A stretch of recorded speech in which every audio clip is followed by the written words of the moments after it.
Today will start chemical bonding. सबसे पहले मैं बात करूंगा टाइप्स ऑफ बॉन्ड की।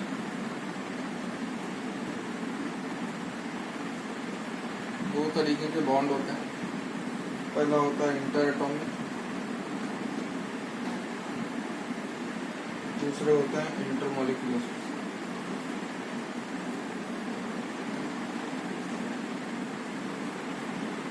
इसे अपन सेकेंडरी बॉन्ड बोलते हैं, जिसे आप प्राइमरी बॉन्ड बोलते हैं। ठीक है, सेकेंडरी बॉन्ड वीक होते हैं, प्राइमरी बॉन्ड कंपैरेटिवली स्ट्रॉन्ग होते हैं as compare to these. Bonds form between atom पहले ये बनते हैं and they are quite strong.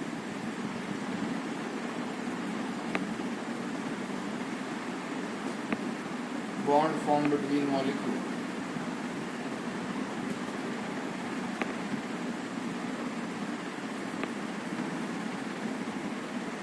दो तरीके के होते हैं। ये होता है वन ड्र वाल force of attraction, London forces भी बोलते हैं इसको। दूसरा होता है हाइड्रोजन बॉन्ड।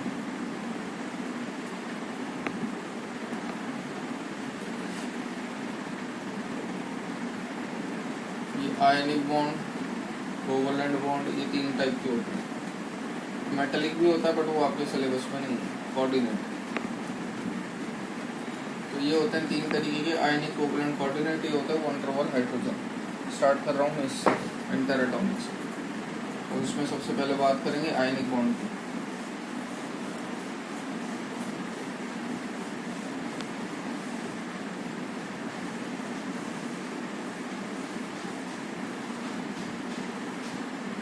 ठीक है, so what is ionic bond भैया? आयनिक बॉन्ड और इलेक्ट्रोवैलेंट बॉन्ड दोनों बात सेम होती है। आयनिक बॉन्ड क्या होता है वो सुनिए। पहली बात तो आयनिक बॉन्ड कोई बॉन्ड नहीं है, it is simply a force of attraction between two atoms. ठीक है, सीधी सीधी लैंग्वेज में बोलो तो bond form between cation and anion is known as ionic bond.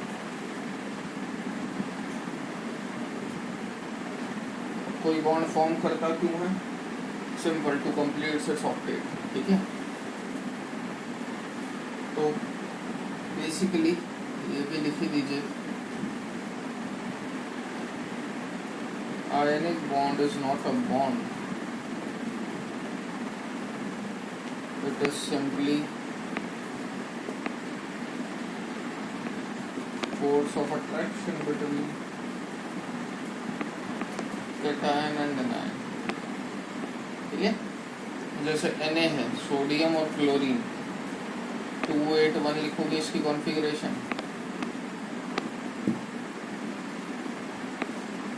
287 first group का, 17 ग्रुप का। ये क्या करना चाहेगा? एक electron lose to complete its octet. ये क्या करना चाहेगा? एक electron gain to complete its octet. ये 288 हो गया, ये 28 हो गया। इसने इलेक्ट्रॉन लूज किया तो प्लस, इसने इलेक्ट्रॉन गेन किया तो माइनस, दोनों के बीच में बॉन्ड बन गया सिंगल। ये होता है आयनिक बॉन्ड। ठीक है, hopefully it is clear. LDS बनाने के लिए आ जाता है आपको कभी कभी।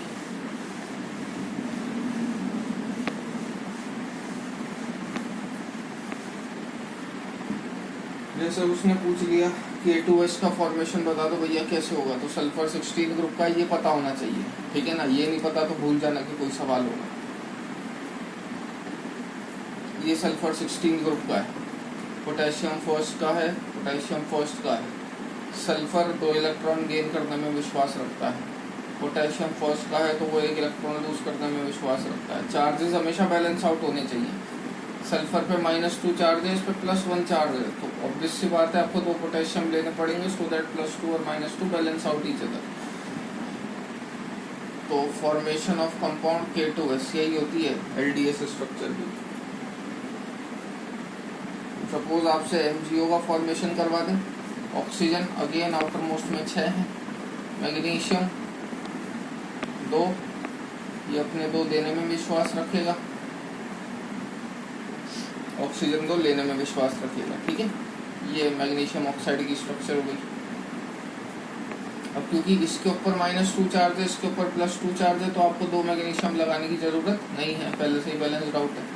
ठीक है, ये होता है ionic bond.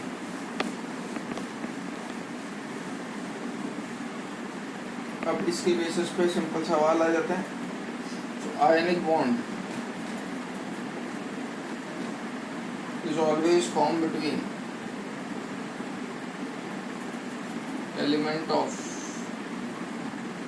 different in nature।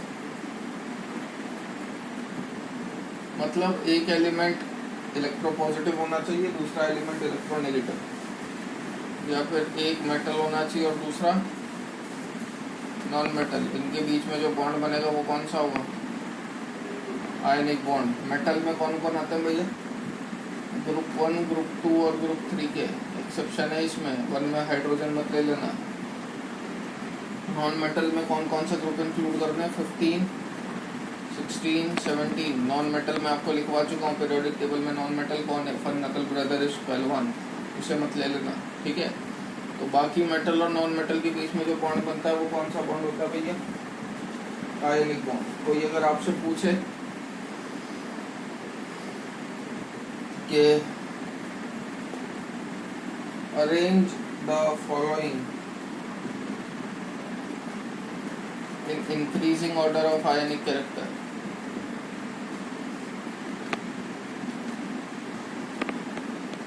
तो ट्रांसफर ऑफ इलेक्ट्रॉन जितना ज्यादा होगा आयनिक कैरेक्टर उतना ज्यादा होगा। और ट्रांसफर कब ज्यादा होगा? जब एक देने के लिए बहुत ज्यादा उत्सुक हो और एक लेने के लिए बहुत ज्यादा उत्सुक हो।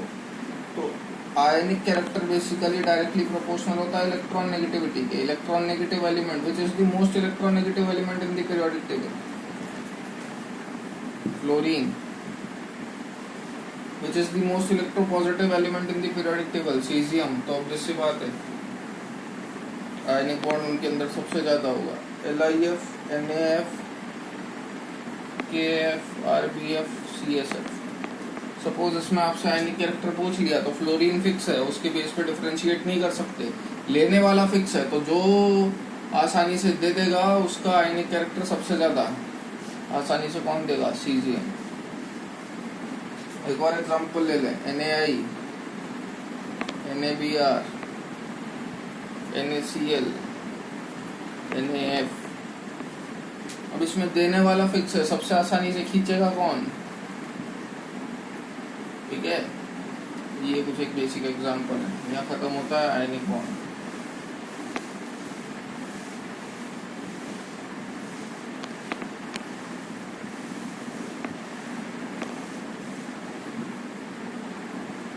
अपन अब कुछ बात करेंगे बेसिक चीजों की, जैसे LDS वगैरह। ठीक है, वैसे बनाना आता होगा आप लोगों को LDS, बट भी मैं अपनी साइड से बेसिक हिंट दे रहा हूँ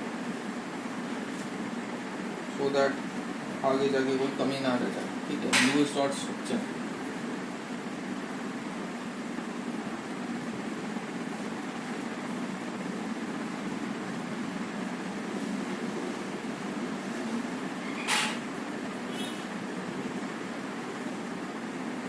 ये सब चीजें बताने से पहले मैं एक बेसिक इन्फॉर्मेशन आपको दे देता हूँ। ठीक है, ताकि आगे जाके कोई प्रॉब्लम ना हो सकता है आप में से कई लोगों को नहीं पता हो, जैसे पता होनी चाहिए। देखिए, फर्स्ट ग्रुप, सेकेंड ग्रुप, बीच में डी ब्लॉक आ जाता है, उसका इतना रोल नहीं है। 13, 14, 15, 16, 17, 18।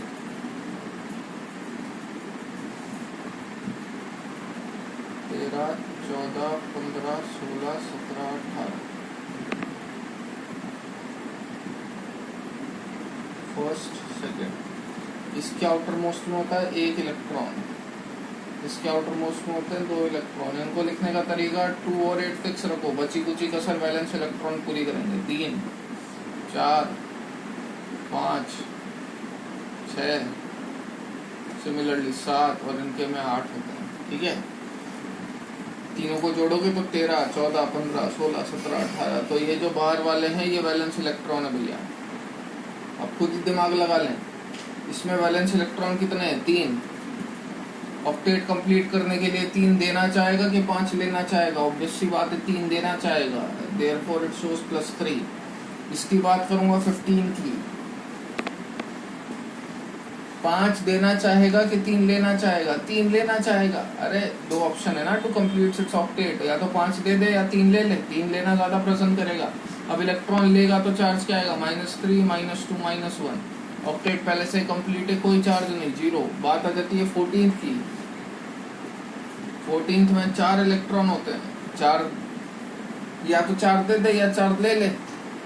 तो अब इसके पास जितने हैं इसको उतने ही चाहिए, ना तो इसको कोई 4 देगा ना कोई ये खुद से 4 लेगा। तो इसलिए ये हमेशा कोवलेंट बॉन्ड बनाता है। Carbon family never shows ionic bond. समझ में आता होगा। इसके पास 3 है, इसके पास 2 ऑप्शन, या तो जितने इसके पास है इसको उससे ज्यादा चाहिए। जितने आपके पास है, अगर आपको उससे ज्यादा पैसों की रिक्वायरमेंट है तो आप कुछ नहीं कर सकते, ठीक है ना। लेकिन जितने आपके पास है आपको उससे कम चाहिए तो कोई आपको आसानी से दे देगा। औकात की बात होती है, ठीक है। वैलेंस में है 3, जितने अपनी हैसियत है इसको उससे ज्यादा चाहिए तो ये देना पसंद करेगा, इसलिए +3। बैलेंस में है 5, जितने इसके पास है इसको उससे कम चाहिए तो ये लेना पसंद करेगा 3, ठीक है। तो -1 -2 -3 और प्लस चार्जेस आप इस तरीके से आराम से डिफरेंशिएट कर सकते हैं।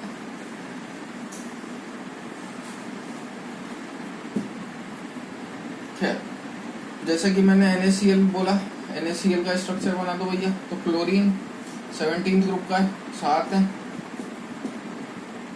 सोडियम फर्स्ट ग्रुप का है, क्या करना पसंद करेगा? ये तो देगा, ये ले लेगा, क्योंकि तो नया स्ट्रक्चर बनेगा। वो कैसा बनेगा? Na+, सोडियम ने इलेक्ट्रॉन दिए, क्लोरीन माइनस, ये हो गया LDS। इसी तरीके से बनाना होता है आपको। मैग्नीशियम ऑक्साइड थोड़ी देर पहले देखा था, ऑक्सीजन 16, 6 वैलेंस में इलेक्ट्रॉन। मैग्नीशियम 2 इलेक्ट्रॉन देना पसंद करेगा, ये दे दिए। जो स्ट्रक्चर हो गया वो कुछ ऐसा हो गया।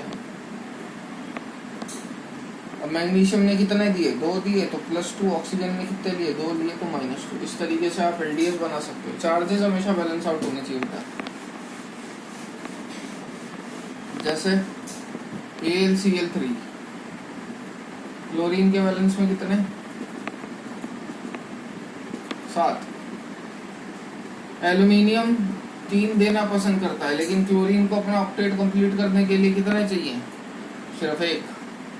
तो ये अपना 1 देगा, लेकिन इससे क्या इसको प्रॉफिट हुआ? नहीं। अरे ये तो 13 ग्रुप का है, इसको 3 लूज करने हैं। ये नहीं है कि वो 1 ही लूज कर ले मेरा तो हो गया, ऐसा कुछ नहीं होता।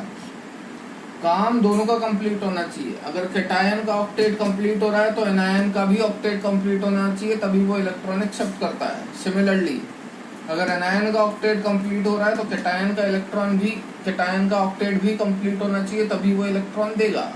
दोनों काम बराबर ही चलते हैं, ये नहीं कि एक का हो गया तो ट्रांसफर बन। तो ये तो 3 इलेक्ट्रॉन देना चाह रहा है, लेकिन ये 1 ही लेना चाह रहा है, तो इसके जैसे कितने आ जाएंगे? 3, ठीक है। आस पास लगा देना, ये थोड़ी सी अजीब स्ट्रक्चर हुई है, ऐसे कर दीजिएगा आप। 1 2 3।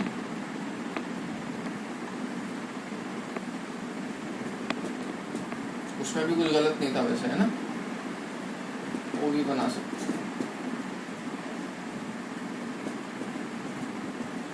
ये इधर जाएगा, ये इधर जाएगा, ये इधर जाएगा। कुल मिला के स्ट्रक्चर क्या बन जाएगी? एल्यूमिनियम ने 3 दिए, तीनों क्लोरीन ने 1 1 लिया।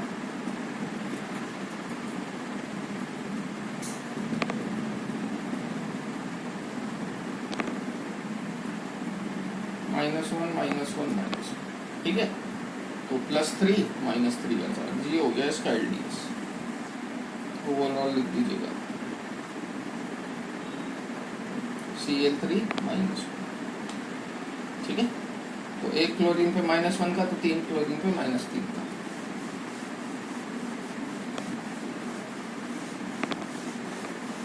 Now what is covalent bond?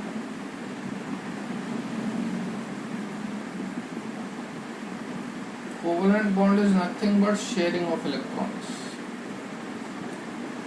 ये शेयर करके काम चलाता है, शेयरिंग ऑफ इलेक्ट्रॉन मानी। जैसे मैं आपसे बात करूं किसकी, O2 की, ऑक्सीजन के बैलेंस में कितना इलेक्ट्रॉन है, 6। दूसरा ऑक्सीजन के बैलेंस में कितना इलेक्ट्रॉन है, 6। इलेक्ट्रॉन नेगेटिविटी दोनों की बराबर है, तो ना तो ये इससे खींच सकता ना ये इससे खींच सकता, लेकिन इलेक्ट्रॉन दोनों को कंप्लीट करना है। तो ये इससे बोलते हैं क्यों ना अपन अपने दो इलेक्ट्रॉन शेयर कर लें। दूसरा ऑक्सीजन भी मान जाता है क्योंकि दोनों का ऑक्टेट साइमल्टेनियसली कंप्लीट हो रहा है। तो ये देखिए, ये टोटल नंबर ऑफ इलेक्ट्रॉन गिनोगे तो 8 हो गए, इसे अपन बोलते हैं covalent bond. Happens in the case of N2 2। Nitrogen के बैलेंस में होते हैं 5, इसके बैलेंस में भी है 5, तो इस नाइट्रोजन का भी ऑक्टेट कंप्लीट, इस नाइट्रोजन का भी ऑक्टेट कंप्लीट। ठीक है, अब बात आ जाती है कोऑर्डिनेट बॉन्ड की। तो आयनिक में बेटा क्या होता है, सीधी सीधी बात, आयनिक में ट्रांसफर ऑफ इलेक्ट्रॉन होता है, एक ने दिया दूसरे ने लिया। कोवलेंट के अंदर क्या होता है, शेयरिंग। कोऑर्डिनेट सुनो,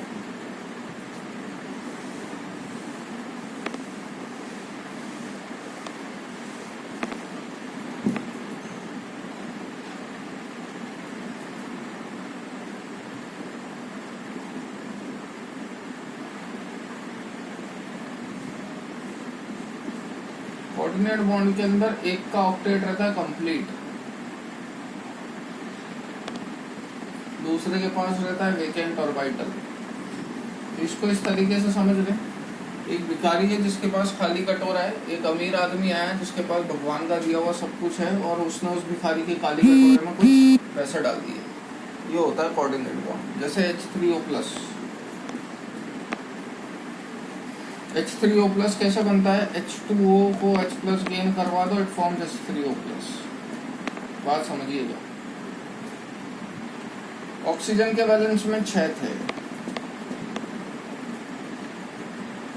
हर एलिमेंट दुनिया में अपना ऑक्टेट कंप्लीट करना चाहता है एक्सेप्ट फॉर हाइड्रोजन, वो अपना ड्यूप्लेट कंप्लीट करता है। तो ऑक्सीजन को कितना इलेक्ट्रॉन की रिक्वायरमेंट थी, 2, वो 2 इलेक्ट्रॉन इसको मिल गए हाइड्रोजन से। H2O है ये,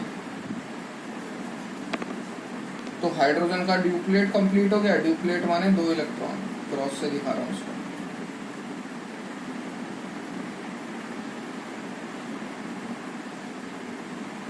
हाइड्रोजन का ड्यूप्लेट कंप्लीट हो गया भाई, और ऑक्सीजन का ऑक्टेट कंप्लीट हो गया। ठीक है, अब ऑक्सीजन का ऑक्टेट कंप्लीट हो गया तो अब इसे किसी और की जरूरत नहीं है, लेकिन हाइड्रोनियम आयन तो बन ही रहा है ना, H3O+ तो बन ही रहा है। कैसे बन रहा होगा तो वो देखिए, मैंने क्या बोला, एक का ऑक्टेट कंप्लीट होना चाहिए, ऑक्सीजन का ऑक्टेट कंप्लीट है, दूसरे के पास वेकेंट और वाइटल होना चाहिए। H+, हाइड्रोजन के पास कितने इलेक्ट्रॉन होते हैं, 1, प्लस आ गया मतलब वो इलेक्ट्रॉन भी चल गया, मतलब इसके पास एक खाली डब्बा है, खाली कटोरा, यही बोलना चाह रहा था मैं। तो ऑक्सीजन क्या करता है, अपना lone pair of electron partially इस हाइड्रोजन के वेकेंट और वाइटल में डोनेट कर देता है। ऑक्सीजन अपना lone pair of electron partially इस हाइड्रोजन के वेकेंट और वाइटल में डोनेट कर देता है। तो ऑक्सीजन ने अपना lone pair of electron donate करा, ये H2O था, जब इसने अपना lone pair of electron hydrogen को डोनेट करा तो it is represented by arrow. Oxygen ने डोनेट करा तो इस पे क्या चार्ज आएगा, पॉजिटिव। इस तरीके से फॉर्मेशन होता है H3O+। समझ में आया। इसमें इसके पास वेकेंट और कंपल्सरी कंडीशन है, इसमें एक का ऑक्टेट कंप्लीट होना चाहिए, दूसरे के पास वेकेंट और वाइटल होना चाहिए। सिमिलरली NH4+ का भी फॉर्मेशन ऐसे ही होता है।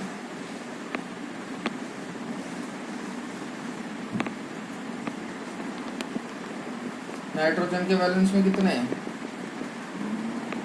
5। ये आया हाइड्रोजन हाइड्रोजन हाइड्रोजन, इस नाइट्रोजन का ऑक्टेट कंप्लीट है, किसी की जरूरत नहीं है, लेकिन ये देखता है अरे H+ के पास वेकेंट और वाइटल है, तो ये अपने लोन पेयर ऑफ इलेक्ट्रॉन्स के वेकेंट और वाइटल में डोनेट कर देता है। तो NH4 पॉजिटिव। ठीक है, तो ये हुई बात किसकी, आयनिक, कोवलेंट और कोऑर्डिनेट बॉन्ड की। From here will continue in the next class.